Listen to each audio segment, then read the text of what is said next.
Good morning all students से मैं कक्षा 11 के विद्यार्थियों का हार्दिक स्वागत करता हूं। आज हम अनिवार्य हिंदी में आरोह भाग प्रथम जिसमें काव्यखंड में पथिक नामक कविता पढ़ने जा रहे हैं। पथिक कविता के रचयिता है रामनरेश त्रिपाठी।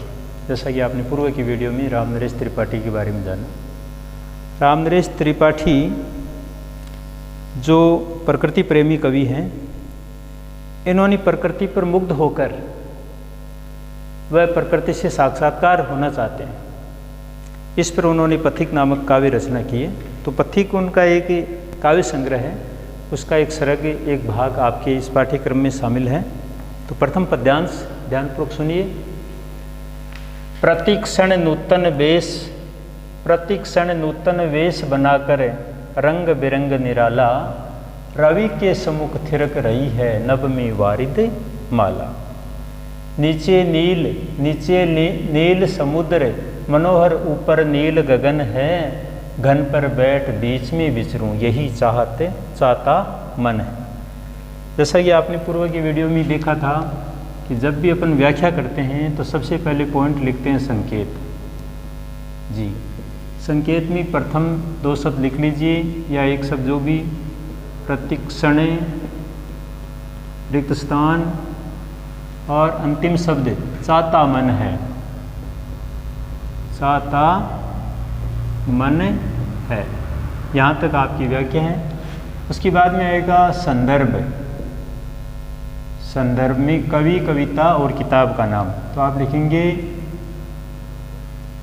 प्रस्तुत कवितांश या पद्यांश जो भी है, प्रस्तुत कवितांश से कवि रामनरेश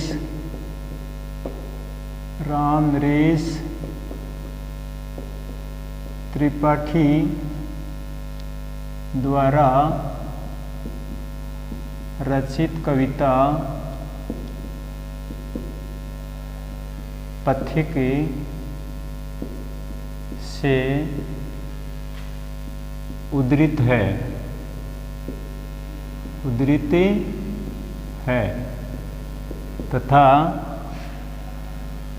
तथा ये है पद्यांश से हमारी पाठ्य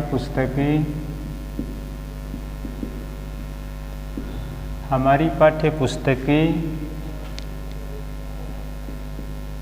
आरोह है भाग फर्स्ट से संकलित है, ऐसा लिखेंगे आप। यानी कवि, कविता और किताब का नाम। फिर लिखेंगे प्रसंग। प्रसंग में आपको क्या लिखना है? प्रस्तुत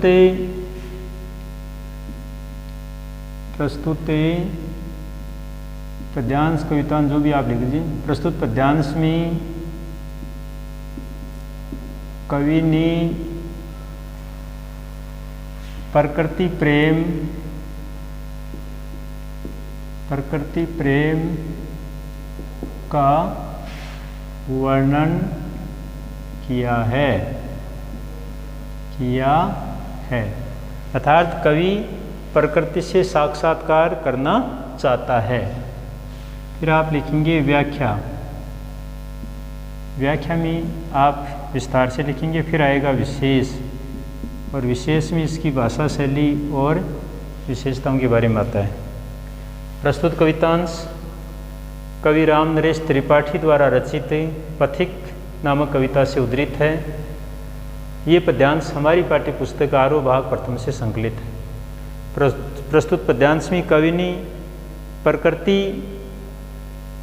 प्रेम का वर्णन किया है।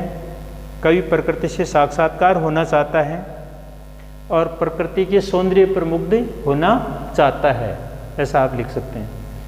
व्याख्या, कवि वर्णन करता हुआ कहता है कि प्रति क्षण नूतन वेश बनाकर रंग बिरंग निराला। कवि कहता है कि प्रकृति मानो प्रति क्षण का अर्थ है हर समय, प्रत्येक समय, हर समय।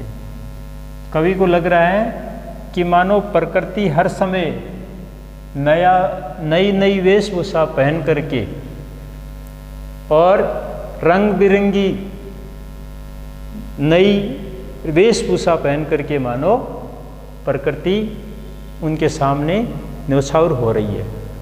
प्रति क्षण नूतन वेश बनाकर रंग बिरंग निराला, मानो प्रकृति रूपी नारी नई रंग बिरंगी वेशभूषा पहन करके मान लो निराले ढंग से ही कवि के सामने थिरक रही है, अर्थात सूर्य के सामने मानो वह नृत्य कर रही है। रवि के सम्मुख थिरक रही है नभ में वारिद माला। प्रकृति रूपी नारी मानो रंग बिरंगी नई वेशभूषा धारण करके सूर्य के सामने मानो नृत्य कर रही है।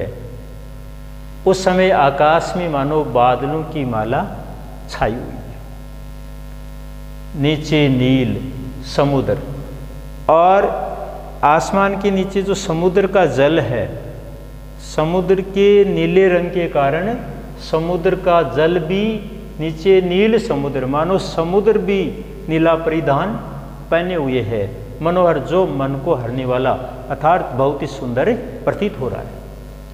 ऊपर नील गगन है, ऊपर नीला आकाश है और नीचे समुद्र है, और समुद्र के जल में आकाश की जो परछाया है वो भी नीला होने के कारण मानो समुद्र का जल भी नीला प्रतीत हो रहा है। तो कवि को लग रहा है कि जैसे मानो प्रकृति रूपी नारी मानो नीला परिधान पहने हुए है। इतना नहीं, घन पर बैठ बीच में विचरूं यही चाहता मन है।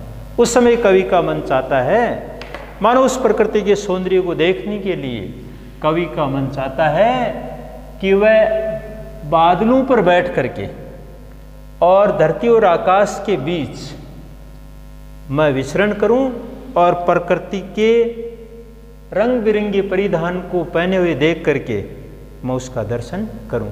कवि प्रकृति पर मोहित होना चाहता है। प्रकृति रूपी नारी के सौंदर्य को देख करके कवि का मन आकर्षित होता है और कवि कल्पना करता है कि कवि का मन करता है कि वह बादलों पर बैठ करके और धरती और आकाश के बीच इस प्रकार विचरण करें कि वह प्रकृति रूपी नारी के सौंदर्य को देख सकें, प्रकृति रूपी नारी के सौंदर्य को निहार सकें। यही कवि का मन बार बार चाहता है, कवि का मन आनंदित होना चाहता है। एक बार फिर देखें, प्रस्तुत कवितांश कवि रामनरेश त्रिपाठी द्वारा रचित पथिक नामक कविता से उद्धृत। ये पद्यांश हमारी पाठ्य पुस्तक के आरोह भाग प्रथम से संकलित है। प्रस्तुत पद्यांश में कवि प्रकृति के सौंदर्य पर मुग्ध होना चाहता है और प्रकृति के प्रेम का वर्णन करना चाहता है। कवि प्रकृति प्रेम का वर्णन करता हुआ, प्रकृति पर मुग्ध होने का वर्णन करता हुआ कहता है कि प्रति क्षण नूतन वेश बनाकर रंग बिरंग निराला। कि प्रकृति रूपी नारी मानो हर समय अपने रंग बिरंगे नए वेश को धारण करके रवि के सम्मुख अर्थात सूर्य के सम्मुख मानो थिरक रही है, अर्थात वो नृत्य कर रही है। नभ में वारित माला, और उस समय आकाश में बादल मानो माला के रूप में शोभायमान है।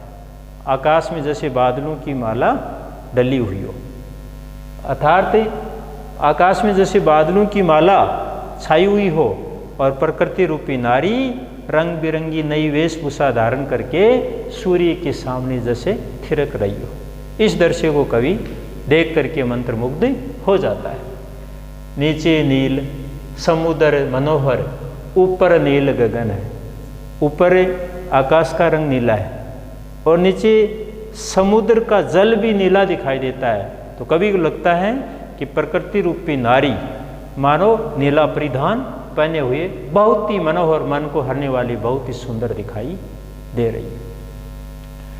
घन पर बैठ बीच में विचरूं यही चाहता मन है।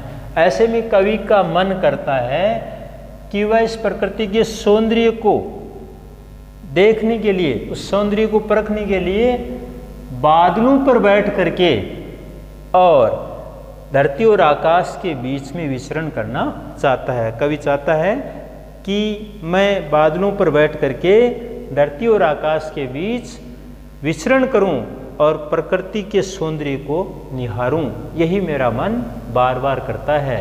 कवि प्रकृति से आलंबन करना चाहता है। प्रस्तुत कवितांश की भाषा शैली बिंब विधान, संस्करणिष्ठ, खड़ी बोली से युक्त एवं चित्रात्मक शैली का प्रयोग किया गया है। इस पद्यांश में प्रकृति के सौंदर्य का वर्णन हुआ है, साथ ही अनुप्रास अलंकार का प्रयोग किया गया और प्रसाद गुण का भाव अभिव्यक्त किया गया है। जैसे नीचे नील में कौन सा है, अनुप्रास अलंकार का प्रयोग हुआ है। इस प्रकार वारिधमाला जैसे रूपक अलंकार का प्रयोग, तो जैसे बादलों रूपी माला के रूप में वर्णन किया गया। तो प्रकृति से साक्षात्कार और प्रकृति का मनोरम चित्रण हुआ है। इसी के साथ आज का वीडियो यहीं पर समाप्त करता हूँ। धन्यवाद।